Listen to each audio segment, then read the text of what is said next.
বাংলাদেশে নতুন কোন করে স্বৈরাচার এবং জুলুমবাজকে ক্ষমতায় থাকতে দেব না, দেব না, দেব না।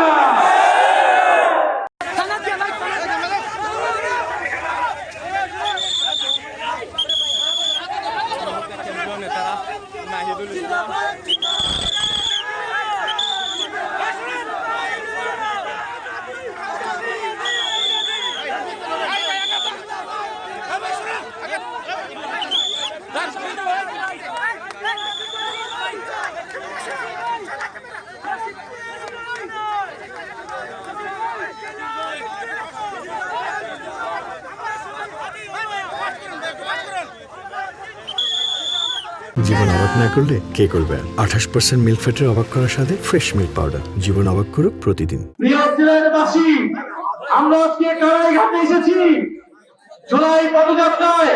আমাদের যে জুলাইয়ের অঙ্গীকার, সংস্কার এবং বিচার, তার দাবিতে আমরা কথা বলতে এসেছি।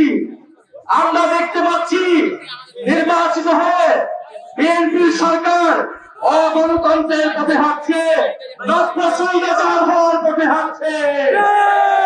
মানুষ কষ্টে আছে, গ্যাসের দাম বৃদ্ধি পেয়েছে, সবজির দাম বৃদ্ধি পেয়েছে, বিদ্যুতের দাম বৃদ্ধি পেয়েছে। গত 2 দিন আগে ডিসিবল লাইনে দাঁড়িয়ে এক মহিলা মারা গিয়েছে, কিন্তু বিরোধী হিসেবে আমরা এগুলোর সমালোচনা করতে পারবো না।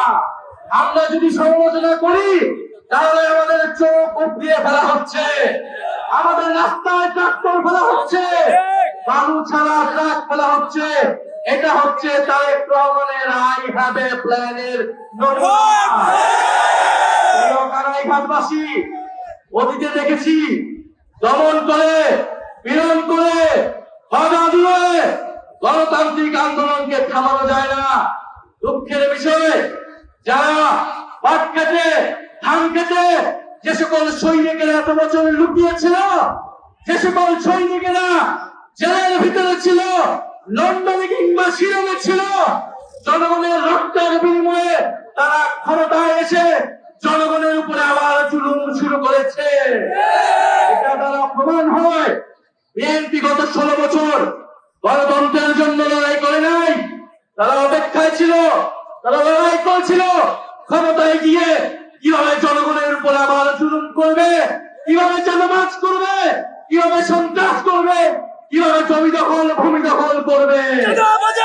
কিন্তু আমাদের ওয়াদা, বিএনপি যদি সেই পথে হাঁটে, স্বৈরাচার এবং সন্ত্রাসের পথে হাঁটে, আমরা লক্ষ কোটি জনতা ঐক্যবদ্ধ আছি। আমরা আবু সাঈদের উত্তরসূরিরা, ওসমান হাদির উত্তরসূরিরা ঐক্যবদ্ধ আছি। নিজেদের জীবনের রক্তের বিনিময়ে বাংলাদেশে নতুন কোন করে স্বৈরাচার এবং জুলুমবাজকে ক্ষমতায় থাকতে দেব না,